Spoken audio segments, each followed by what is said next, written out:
Hello everyone. This is the lecture number 11 of IIT JAM 2022 PYQ Premier League.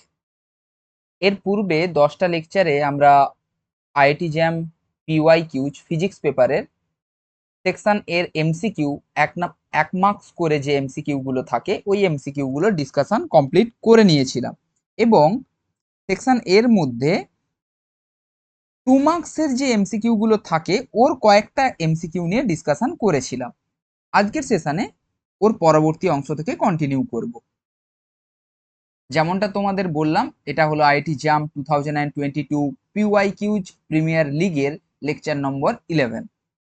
ওকে, এর পূর্বেই আমরা অনেকবার paper pattern নিয়ে ডিসকাশন করেছি। আইআইটি জামের পেপার প্যাটার্ন কিরকম হয়, কটা কোশ্চেন থাকে এবং টোটাল মার্কস কিরকম থাকে এবং তার মধ্যে কটা সেকশন থাকে, প্রত্যেক সেকশনের মধ্যে কিরকম ভাবে কোশ্চেন থাকে সেগুলো নিয়ে ডিসকাশন করেছি, তাই ওগুলো নিয়ে আর ডিসকাশন করব না। এর পূর্বের সেশনে আমরা কিগুলো করেছিলাম, কোন কোন প্রবলেমগুলো করেছিলাম সেগুলো নিয়েও আমরা ডিসকাশন করেছি, তাই সেগুলো নিয়েও আর ডিসকাশন করব না, কারণ অনেকবারই এর পূর্বের সেশনগুলিতে আমরা ডিসকাশন করেছি যে কি কি এর আগে কমপ্লিট হয়ে গেছে। তাই আজকের সেশনে সেগুলি না ডিসকাশন করে আজকের সেশনে আমরা কি প্রবলেমটা দেখব সেকশন এর মধ্যেকার 2 মার্কসের যে এমসিকিউটা বা এমসিকিউ গুলো সেইগুলো নিয়েই ডিসকাশন শুরু করছি। ওকে, আজকে সেশনে মূলত আমরা কোশ্চেন নম্বর 13 নিয়ে ডিসকাশন করব, যেহেতু আমাদের কোশ্চেন নম্বর 12 এই প্রবলেমটা পর্যন্ত ডিসকাশন হয়ে গেছিল, তাই আমরা কোশ্চেন 13 নিয়ে ডিসকাশন শুরু করছি। ওকে, দেখো কোশ্চেন 13 এ কি বলা রয়েছে। বলা রয়েছে the current through a RL circuit, the current through a RL circuit subjected to a constant EMF E, that means epsilon, obeys L didt plus IR equal to epsilon, where L equal to 1 millihenry, R equal to 1 kilo ohm and epsilon, that means EMF equal to 1 volt. The initial condition is I in bracket 0, that means I at t equal to 0 is equal to 0, অর্থাৎ time যখন 0 সেই মোমেন্টে কারেন্টের মানও 0। নাও at t equal to 1 microsecond the current in milliampere is। ওকে, অর্থাৎ এখানে এই প্রবলেমটাতে এটা 2 মার্কসের প্রবলেম ছিল, এমসিকিউ প্রবলেম পার্ট এর মধ্যে, অর্থাৎ সেকশন এর মধ্যে 2022 এর পিওয়াইকিউজ এর সেকশন এর মধ্যে। The current through a series RL circuit, অর্থাৎ আমাদের কাছে একটা RL সার্কিট রয়েছে। এবার যেমনটা আমি তোমাদের বলেছিলাম যে আমি সলিউশনগুলো আগে লিখে রাখবো যাতে করে ভিডিও লেন্থটা কম হয়, টাইম লেন্থটা কম হয়, তার জন্য তেমন ভাবেই লেখা রয়েছে। এখানে একটা RL সার্কিটের কথা বলা রয়েছে এবং subjected to A constant EMF, alternating current নেই, একটা কনস্ট্যান্ট ইএমএফ, দ্যাট মিন একটা ব্যাটারি রয়েছে। তার জন্যই লিখেছি the RL circuit is given by একটা রেজিস্ট্যান্স, একটা ইন্ডাক্টর দিয়ে আরএল সার্কিট কমপ্লিট করেছি এবং একটা ব্যাটারি কানেক্টেড রয়েছে, যেই ব্যাটারিতে একটা কনস্ট্যান্ট ইএমএফ ই প্রোভাইডেড রয়েছে। আমরা ভ্যালুগুলো লিখে রেখেছি ঠিকই, কিন্তু ভ্যালুগুলো নিয়ে এখন আমরা ভাববো না, একটু পরে ভাববো। ওকে, এই ইকুয়েশনটা কি মেজার করছে বা কি ওবে করছে এই ইকুয়েশনটা L D I D T plus IR equal to epsilon, এই ইকুয়েশনটা ওবে করছে। এবার এল আর এপসিলন এদের ভ্যালু প্রোভাইডেড রয়েছে এবং ইনিশিয়াল কন্ডিশনও প্রোভাইডেড রয়েছে। আমাদের বের করাতে হবে টি ইকুয়াল টু 1 মাইক্রোসেকেন্ডে কারেন্টের মান কত হবে। ওকে, যেখানে আর কিনা রেজিস্ট্যান্স, এল ইন্ডাকট্যান্স, যেভাবে আমি বলেছিলাম সেইভাবে। এখন দেখো আমরা ধরে নিচ্ছি let I be the current flowing through the circuit, এই সার্কিটের মধ্য দিয়ে আমরা কোনো ভ্যালুগুলোই ধরছি না, কেবলমাত্র আর বলে জানি, এল বলে জানি, এপসিলন বলে জানি। আমরা জানি না আর এর মান কত, এল এর মান কত, এপসিলনের মান কত, আমরা নিচ্ছি না। এখন কেন নিচ্ছি না? কারণ আমাদেরকে কারেন্টের মান বের করাতে হবে এবং এই ইকুয়েশন প্রোভাইডেড রয়েছে। অর্থাৎ এই ইকুয়েশনটাকে যদি আমরা সলভ করি, যে কারেন্টের টার্মসকে আনি ইন টার্মস অফ টি, তাহলে কিন্তু আমরা ইনিশিয়াল কন্ডিশন লাগিয়ে এবং তার পরবর্তী ফাইনাল কন্ডিশন লাগিয়ে প্রবলেমটাকে সলভ করতে পারবো। অর্থাৎ এই প্রবলেমটা একটা ডিফারেন্সিয়াল ইকুয়েশনের প্রবলেমে কনভার্টেড হয়ে গেছে। কিভাবে? কারণ যে ইকুয়েশনটা প্রোভাইডেড রয়েছে এটা ফার্স্ট অর্ডার ডিফারেন্সিয়াল ইকুয়েশন। যখন আমরা ডিফারেন্সিয়াল ইকুয়েশনের লেকচার সিরিজকে কন্টিনিউ করেছিলাম, সেই ডিফারেন্সিয়াল ইকুয়েশনের লেকচার সিরিজে আমি বলেছিলাম যদি এই রকম ফার্স্ট অর্ডার এবং ফার্স্ট ডিগ্রির কোনো ডিফারেন্সিয়াল ইকুয়েশন প্রোভাইডেড থাকে, তাহলে সেক্ষেত্রে ফার্স্ট অফ অল আমাদেরকে ট্রাই করতে হবে ভেরিয়েবল সেপারেবল মেথড দিয়ে। কারণ যদি এই যে সার্কিটটা দেওয়া রয়েছে এর ক্ষেত্রে যদি কারেন্টের ফর্মুলা ডাইরেক্টলি তোমাদের মনে থাকে, তাহলে সেক্ষেত্রে ডিফারেন্সিয়াল ইকুয়েশন সলভ করার কোনো প্রয়োজনীয়তা নেই। কিন্তু যদি মনে না থাকে, এখন যেহেতু আমরা ডিসকাশন করছি তাই মনে নেই ধরে নিয়েই ডিসকাশন করছি, তার জন্য কিভাবে এটাকে ফাইন্ড আউট করা যাবে, কিভাবে কারেন্টের মানকে আমরা বের করাতে পারবো, কিভাবে কারেন্টের মানকে আমরা ডিফারেন্সিয়াল ইকুয়েশন সলভ করে বের করাতে পারবো, তার জন্যই বলছি।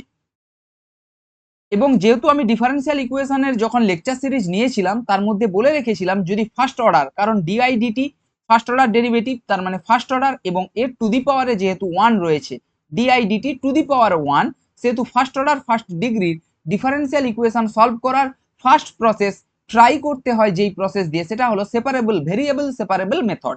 ওকে ওকে, তাহলে এখন আমরা এই কারেন্টের মান বের করাবো ইন টার্মস অফ টি, অর্থাৎ টি টাইমে বা ইন টার্মস অফ টি তে কারেন্টের মান কিরকম হবে সেটাকে ডিফারেন্সিয়াল ইকুয়েশন সলভ করে বের করাবো, যে ডিফারেন্সিয়াল ইকুয়েশনটা প্রোভাইডেড রয়েছে। বা এইখান থেকেও যদি আমরা এই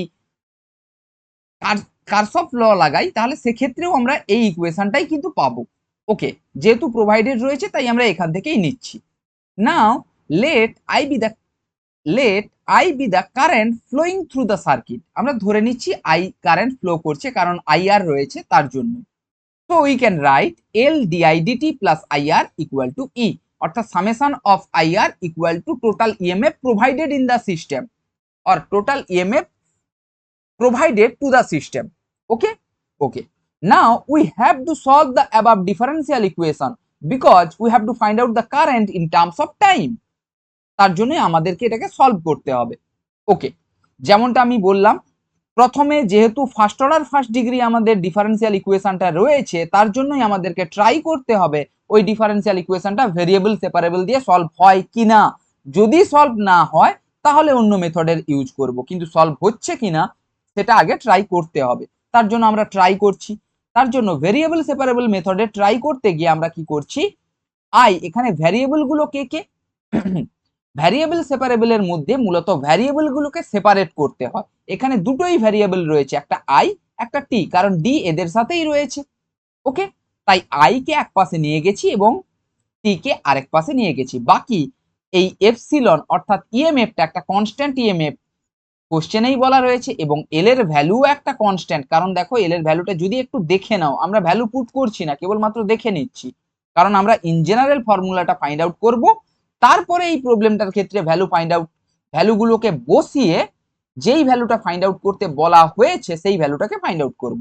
ওকে ওকে, এবার এইরকম একটা ডিফারেন্সিয়াল ইকুয়েশন পেয়েছি ফার্স্ট অর্ডারে, তাহলে এই ফার্স্ট অর্ডারের ডিফারেন্সিয়াল ইকুয়েশন থেকে যদি আমাদেরকে এই কারেন্টের মান বের করাতে হয় ইন টার্মস অফ টি, তাহলে সেক্ষেত্রে আমাদের ইন্টিগ্রেশনের ইউজ করতে হবে। Okay, now we are taking integration on both sides, then we will get, ইন্টিগ্রেশনটা যদি আমরা নিই তাহলে আমরা এইরকম ভাবে পাচ্ছি। এবার দেখো এই পাশের যে ইন্টিগ্রেশনটা করা, ডান সাইডের যে ইন্টিগ্রেশন অর্থাৎ রাইট হ্যান্ড সাইডের যে ইন্টিগ্রেশনটা করা খুব ইজি, কারণ সেক্ষেত্রে এল একটা কনস্ট্যান্ট, কেবলমাত্র integration of DT. But left hand সাইডে যে ইন্টিগ্রেশনটা রয়েছে ওই ইন্টিগ্রেশনটাকে অন্যভাবেও করা যায়, যদি আমরা সাবস্টিটিউশন করি সেক্ষেত্রেও করা যাবে, বাট আমরা সাবস্টিটিউশন করব না, আমরা ডাইরেক্টলি করব, কারণ আমরা এখন বিএসসি লেভেলে আছি এবং এমএসসি এন্ট্রান্সের পরীক্ষা দিতে যাচ্ছি, তার জন্য আমাদের ডাইরেক্ট করতে হবে। ডাইরেক্ট করতে গেলে আমরা কি করব, যদি আমরা ডিনোমিনেটরের যে টার্মটা রয়েছে অর্থাৎ এপসিলন মাইনাস আইআর, এইটার যদি আমরা ডিফারেন্সিয়েশন করি, এপসিলন যেহেতু কনস্ট্যান্ট তাই 0 মাইনাস আই অর্থাৎ ডিআই ইন্টু আর, অর্থাৎ এর ডিফারেন্সিয়েশন করলে আমরা কি পাচ্ছি মাইনাস ডিআই ইন্টু আর, ওপরে ডিআই রয়েছে, অর্থাৎ যদি আমরা এইটাকে ম্যানিপুলেট করে ওপরে মাইনাস আর ইন্টু ডিআই আনতে পারি তাহলেই আমরা ডাইরেক্ট ফর্মুলা ইউজ করতে পারবো, কারণ integration DX by X is nothing but log mod of X, where লগের বেসে রয়েছে ই, ওকে, আর LN mod of X. Similarly ওইটা করার জন্য আমরা কি করেছি, একটু ম্যানিপুলেট করেছি প্রবলেমটাকে। কিভাবে ম্যানিপুলেট করেছি, মাইনাস আর নিয়েছি এবং -1/r দিয়ে মাল্টিপ্লাই করে দিয়েছি। এইভাবে ম্যানিপুলেট করে নিলে আমরা যদি -1/rটাকে বাইরে নিয়ে নিই তাহলে দেখো আমাদের কাছে থাকছে integration of -r into DI divided by epsilon minus IR. এবার যদি এপসিলন মাইনাস আইআর এর ডিফারেন্সিয়েশন তোমরা নাও তাহলে দেখবে -r ইন্টু ডিআই এটা পাচ্ছি, অর্থাৎ ডিনোমিনেটরের ডিফারেন্সিয়েশন করলে নিউমারেটরটা পাচ্ছি, ডিনোমিনেটরের ডিফারেন্সিয়েশন করলে নিউমারেটর পাচ্ছি, অর্থাৎ নিচের ডিফারেন্সিয়েশন করলে উপরের টার্মস পাচ্ছি। তার জন্যই আমরা লিখতে পারি -1/r বাইরে ছিল তাই মাল্টিপ্লিকেশনে থাকলো into ln in bracket epsilon minus IR. ln means log to the base e, তার জন্যই আমরা ln নিয়েছি। ওকে, ডান সাইডে যদি আমরা ইন্টিগ্রেশন করি তাহলে 1/l ইন্টু টি এবং ইন্টিগ্রেশন কনস্ট্যান্ট হিসাবে plus C. Okay okay, where c is the integration constant. Okay, that's fine. Now we are using the initial condition to find out the value of the integration constant. এই যে integration কনস্ট্যান্টটাকে আমরা নিয়েছি, এই integration কনস্ট্যান্টের তো value চাই, কারণ in general আমরা formula খুঁজতে চাইছি for a LR circuit where a constant EMF is provided. তার ক্ষেত্রে কারেন্টের যে ইকুয়েশন হয় সেই কারেন্টের ইকুয়েশনটাকে আমরা ফাইন্ড আউট করতে চাইছি, সো দ্যাট ওইটাকে আমরা পরবর্তী টাইমে কোনো প্রবলেমের ক্ষেত্রে কাজেও লাগাতে পারবো, অ্যাজ ওয়েল অ্যাজ এই প্রবলেমটার ক্ষেত্রেও সলিউশনটা করতে পারবো। ওকে ওকে, এবার দেখো যে ইনিশিয়াল কন্ডিশনটা প্রোভাইডেড ছিল সেই ইনিশিয়াল কন্ডিশনটা হলো i in bracket 0 is equal to 0। That mean at time t equal to 0 the current is equal to 0। So at t equal to 0 i equal to 0 এটা লিখেছি।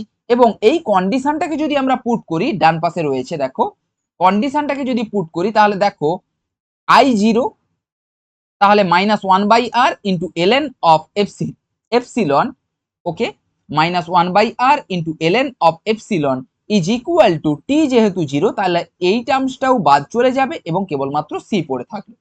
ওকে ওকে, তাহলে আমরা ইন্টিগ্রেশন কনস্ট্যান্টের ভ্যালু পেয়ে গেছি।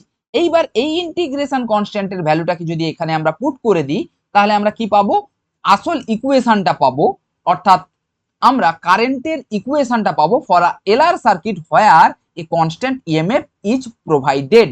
ওকে okay, now putting the value of C we will get, যদি C এর মানটাকে put করি তাহলে আমরা এইরকম ইকুয়েশনটা পাচ্ছি, কেবলমাত্র সি এর ভ্যালুটাকে এখানে এনে পুট করছি। এবার ডান সাইডে থাকা -1/r into epsilon -1/r into ln of epsilon এটাকে যদি আমরা বাঁ পাশে নিয়ে আসি, এই -1/r ব্র্যাকেটের মধ্যে থাকলো, এই পজিটিভ সাইনটাকে এই পাশে যদি আমরা পুরো টার্মটাকে নিয়ে আসি এই পজিটিভ সাইনটা নেগেটিভ হয়ে যাবে এবং তারপর যদি -1/r আমরা কমন নিই তাহলে দেখবে ln of epsilon minus IR minus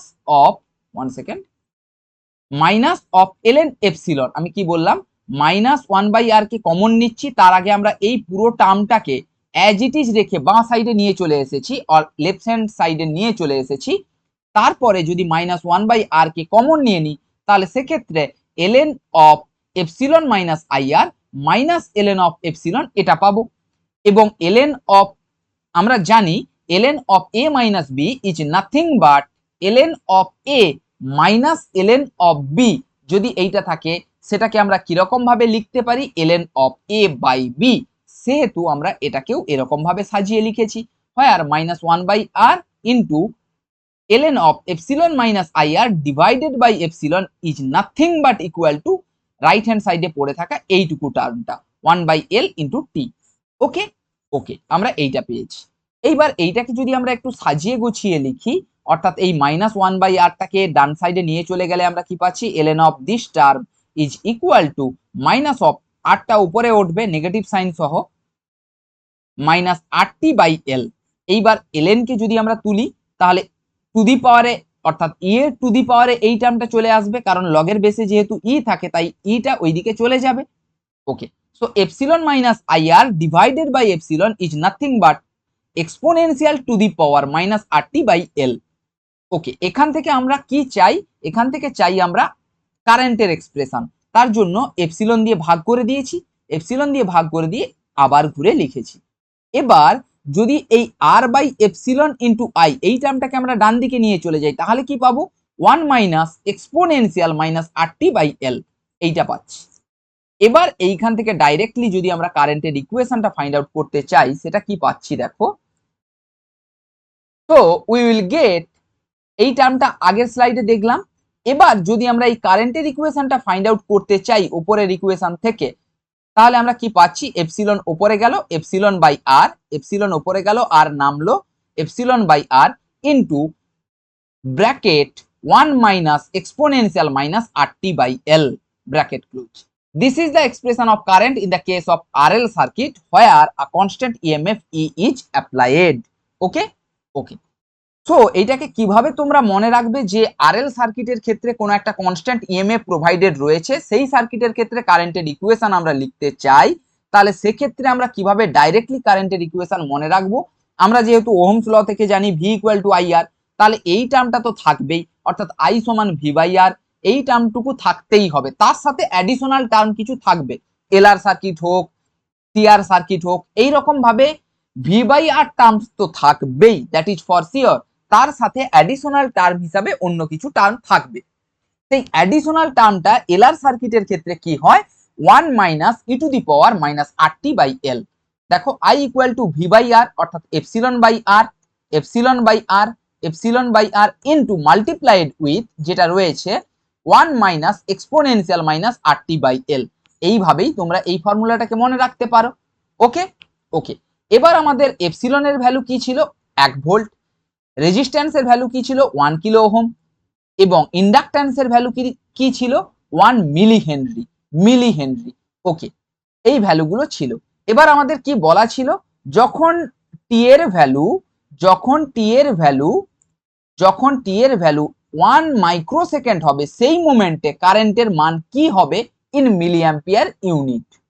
ওকে, এবার যদি আমরা এই ভ্যালুগুলোকে পুট করি, তাহলে আমরা কি লিখেছি তারপরে, now we have to find out what will be the value of current when t equal to 1 microsecond, যেটা আমি এক্ষুনি বললাম।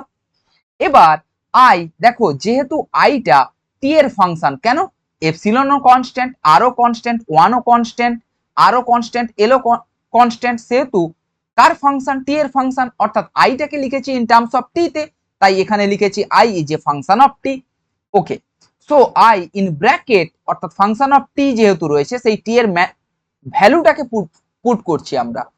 তো I in bracket T equal to 1 microsecond is equal to, এপসিলনের ভ্যালু ছিল 1 ভোল্ট, তাই 1 লিখেছি, আর এর ভ্যালু ছিল 1 কিলো ওহম, তাই আমরা ইন জেনারেল ইউনিটে যাচ্ছি, অর্থাৎ অ্যাম্পিয়ার ইউনিটে যাচ্ছি, তার জন্য কিলোটাকে কনভার্ট করে নিয়েছি কেবলমাত্র, আর কে কনভার্ট করে নিয়েছি ওহমেতে। সো 1 ইন্টু 10 কিউব, কিলোকে কনভার্ট করে নিলে ওহমে, কেবলমাত্র ওহমে, কিলো ওহম থেকে কেবলমাত্র ওহমে গেলে 10 কিউব দিয়ে মাল্টিপ্লাই করতে হবে, তাই করে নিয়েছি।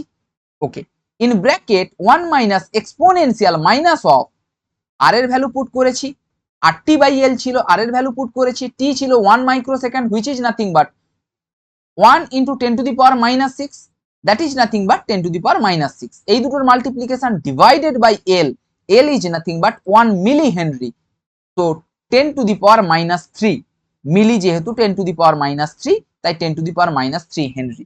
এবার তোমাদের মাথায় একটা কথা আসতে পারে যে আপনি কেবলমাত্র এইগুলোকে, মিলিগুলোকে কনভার্ট করলেন, কিলোগুলোকে কনভার্ট করলেন, মাইক্রোকে কনভার্ট করলেন, আপনি বুঝলেন কি করে যে এইখানে কোনো ইউনিট থাকবে না? অবশ্যই আমরা ক্লাস 11এই পড়ে এসেছিলাম খুব বেসিক লেভেলে যে এক্সপোনেনশিয়ালের টু দি পাওয়ারে নিউমেরিক ভ্যালুই থাকতে পারে, কোনো ইউনিট বা ডাইমেনশন রিলেটেড কোনো টার্মস থাকতে পারে না। তাই যদি সবগুলোকে আমরা একটা ইউনিটে কনভার্ট করে নিতে পারি, একটা টাইপের ইউনিটে কনভার্ট করে নিতে পারি, তাহলে সেক্ষেত্রে এদের ফাইনাল ইউনিটের কথা ভাবার দরকার নেই, কারণ এদের ফাইনাল ইউনিট কিছু থাকবেই না, এরা ডাইমেনশন লেস হয়ে যাবে। এই পুরো টার্মটা মাইনাস RT বাই L, অর্থাৎ RT বাই Lটা ডাইমেনশন লেস হয়ে যাবে। তার জন্য কেবলমাত্র আমি এইগুলোকে কনভার্ট করেছি এবং একটা টাইপের ইউনিটে ট্রান্সফর্ম করে নিয়েছি। এবার যদি কেবলমাত্র আমরা একটু সলভ করে নিই, তাহলে 10 টু দি পাওয়ার মাইনাস 3 উপরে উঠলো, অর্থাৎ নিউমারেটারে গেল, মাল্টিপ্লাইড উইথ 1 মাইনাস এক্সপোনেনশিয়াল, দেখো 10 to the power 3 into 10 to the power minus 6, which is nothing but 10 to the power minus 3। So 10 to the power minus 3 divided by 10 to the power minus 3, which is nothing but 1, তাই আমরা কি পাবো, exponential minus ছিল sign, exponential minus 1। এবার এটাকে যদি আমরা আর একটু সিম্পলিফাইড ভার্সানে লিখি বা সিম্পলিফাইড ফর্মে লিখি, 10⁻³ কনভার্ট করে নিই, তাহলে সেক্ষেত্রে মিলি অ্যাম্পিয়ারে আমরা রেজাল্টটা পাবো। তো আয়ের ভ্যালু আমরা কি পাচ্ছি, 1 minus exponential to the power -1 milli ampere. 1 minus exponential to the power -1 milli ampere. দেখো কোন অপশনটা কারেক্ট হচ্ছে। 1 second. 1 minus exponential to the power -1. Okay, okay. So option C is the correct option. So option C is the correct option. Okay, okay. তো যেহেতু এই প্রবলেমটাকে আমরা detail discussion করলাম এবং যেহেতু এর অ্যাকচুয়াল ফরম্যাটটা কিরকম ভাবে হয় সেটা নিয়েও ডিসকাশন করলাম, সেহেতু আজকে সেশনে কেবলমাত্র এই প্রবলেমটাকে নিয়েই ডিসকাশন করেছি এবং এই প্রবলেমটাকে নিয়েই ডিটেল ডিসকাশন থাকবে। এছাড়া নেক্সট আমরা আর প্রবলেম দেখব না, কারণ এই ফর্মটা কিভাবে এসেছে এটা তোমাদের জানা প্রয়োজনীয়। কারণ এই ফর্মটা কিভাবে এসেছে সেটা যদি তোমরা জানতে পেরে যাও বা বুঝতে পেরে যাও, তাহলে ফর্মুলাটা মনে রাখতেও সহজ। কারণ ফর্মুলাটা মনে রাখার প্রসেসও আমি বলে দিয়েছি, যে যেহেতু ওহমস ল অনুসারে জানি যে V equal to I R হয়, so I equal to V by R, so I equal to epsilon by R or E by R, এটা তো থাকবেই, দ্যাট ইজ ফর শিওর। যে কোনো এলআর সার্কিট হোক, সিআর সার্কিট হোক, যে কোনো সার্কিট হয়ে থাকুক। কারণ সিআর সার্কিটের ক্ষেত্রেও যদিও বা রেজিস্ট্যান্সটা একটু আলাদা আসবে, কিন্তু এপসিলন বাই রেজিস্ট্যান্স টার্ম তো আসবে, তার সাথে অ্যাডিশনাল টার্ম হিসাবে কিছু থাকবে। সিমিলারলি এক্ষেত্রে এলআর সার্কিটের জন্য অ্যাডিশনাল টার্ম হিসাবে কি রয়েছে, 1 মাইনাস এক্সপোনেনশিয়াল মাইনাস RT/L। এই ফর্মুলাটা তোমাদেরকে মনে রাখতে হবে, কারণ ফর্মুলাটাকে যদি তোমরা মনে রাখো তাহলে ডাইরেক্টলি এই প্রবলেমটাকে সলভ করতে পারবে এবং খুব ফাস্টলি সলভ হয়ে যাবে। ওকে, ওকে। তো আজকে সেশনে আমরা এতদূর পর্যন্তই দেখব। নেক্সট সেশনে আমরা পরবর্তী প্রবলেমগুলোকে নিয়ে ডিসকাশন করব। ওকে, ওকে। তো আজকে সেশনে আমরা এতদূর পর্যন্তই দেখছি, নেক্সট সেশনে আমরা বাকিটুকু অংশ নিয়ে ডিসকাশন করব। তো thank you everyone, thank you for learning with ABI, happy learning with ABI. Bye bye, take care, happy learning.